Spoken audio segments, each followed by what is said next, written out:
बिहार के मुख्यमंत्री नीतीश कुमार आखिरकार 84 दिन बाद कैबिनेट बैठक के लिए अपने सरकारी बंगले से बाहर निकले।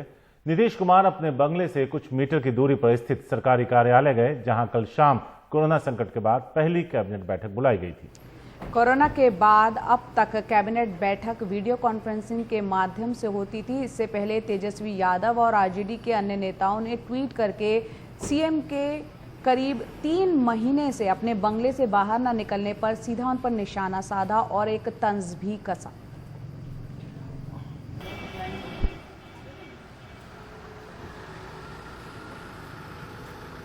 और यहां पर आपको बता दें, तेजस्वी यादव ने एक ट्वीट किया है जिसमें उन्होंने लिखा है कि आदरणीय मुख्यमंत्री जी, इस संकट काल में स्वास्थ्य व्यवस्था, गरीबों, श्रमिकों की वस्तुस्थिति जानने और राज्यवासियों की हौसला अफजाई करने विगत 84 दिन से आप घर से बाहर नहीं निकले हैं। आप ऐसा करने वाले देश के अकेले सीएम हैं। अगर कोई डर है तो आगे आगे मैं आपके साथ चलूंगा, लेकिन अब तो निकलिए। और मनीष कुमार हैं हमारे साथ इस बारे में ज्यादा बात करने के लिए। सीधे मनीष के पास चलते हैं। मनीष, इतने लंबे वक्त बाद घर से निकले, कैबिनेट की बैठक हुई, उसमें क्या कुछ हुआ? और दूसरा सवाल, नीतीश कुमार ने जिस तरह से इस पूरे कोरोना संकट को डील किया है, अगर सबसे ज्यादा कोई नाराज या निशाने पर रहा है तो वो नीतीश कुमार ही रहे हैं।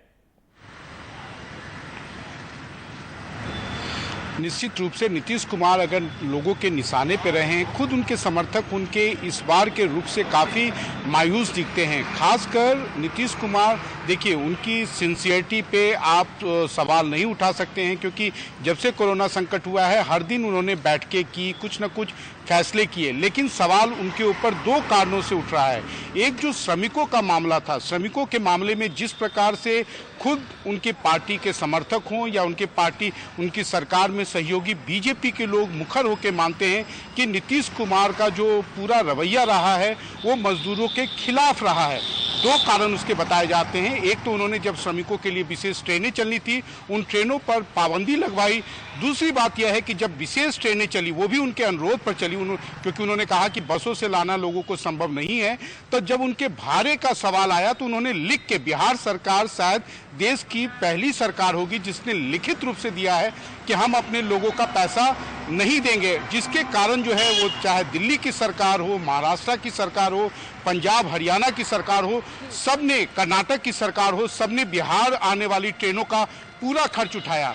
दूसरा, जो नीतीश कुमार के ऊपर इस बार सबसे ज़्यादा सवाल इसलिए उठ रहे हैं कि नीतीश कुमार हर दिन अपने पार्टी के कार्यकर्ताओं के साथ वीडियो कॉन्फ्रेंसिंग ये दूसरा राउंड कर रहे हैं, लेकिन एक बार भी इस कोरोना संकट में उन्होंने पूरे राज्य के लोगों को संबोधित नहीं किया, एक बार भी प्रेस कॉन्फ्रेंस नहीं किया। और अब तो उनके सहयोगी भी मानते हैं कि अगर आप पड़ोस के राज्य, अगर आप यूपी के मुख्यमंत्री योगी आदित्यनाथ या झारखंड के जो मुख्यमंत्री हैं जिनका बहुत ज़्यादा अनुभव नहीं है, अगर आप उनको देखें तो कोरोना संकट में कहीं ना कहीं वो नीतीश कुमार के ऊपर भारी पड़ते हैं। जी मनीष, सारिक जी मनीष, यहाँ पर सवाल इसलिए भी खड़े हो रहे हैं, 84 दिनों से मुख्यमंत्री अपने घर में है, सरकारी बंगले में है। यहाँ पर जो अभिनेता है सोनू सूद, वो सड़कों पर जा रहे हैं, प्रवासी मजदूरों की मदद कर रहे हैं, और जो नेता जिनका की काम है मजदूरों की मदद करना, जिनको जिम्मेदारी दी गई है, वो अपने घरों में है।